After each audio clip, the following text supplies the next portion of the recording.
Genesis 39. Joseph and Potiphar's wife. Now Joseph had been taken down to Egypt.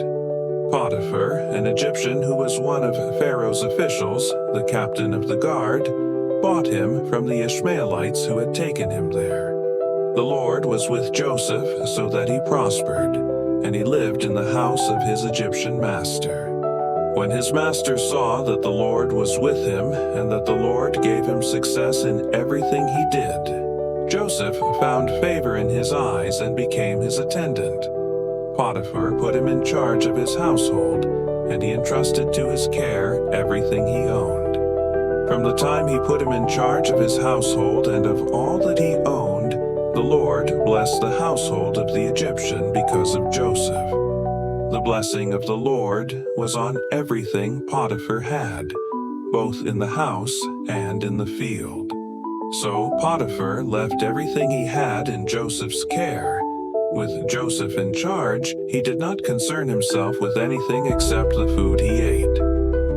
Now Joseph was well-built and handsome, and after a while his master's wife took notice of Joseph and said, "Come to bed with me." But he refused. "With me in charge," he told her, "my master does not concern himself with anything in the house. Everything he owns he has entrusted to my care.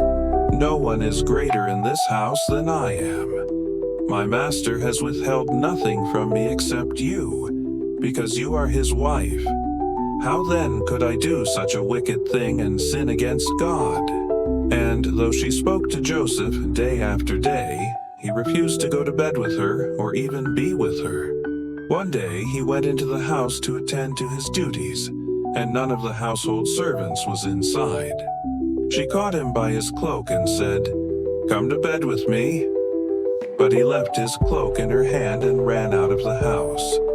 When she saw that he had left his cloak in her hand and had run out of the house, she called her household servants. "Look," she said to them, "this Hebrew has been brought to us to make sport of us. He came in here to sleep with me, but I screamed. When he heard me scream for help, he left his cloak beside me and ran out of the house." She kept his cloak beside her until his master came home. Then she told him this story. "That Hebrew slave you brought us came to me to make sport of me.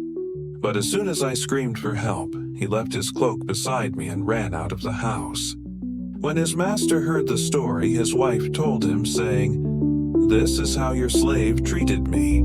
He burned with anger. Joseph's master took him and put him in prison, the place where the king's prisoners were confined.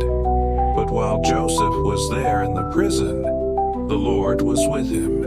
He showed him kindness and granted him favor in the eyes of the prison warden.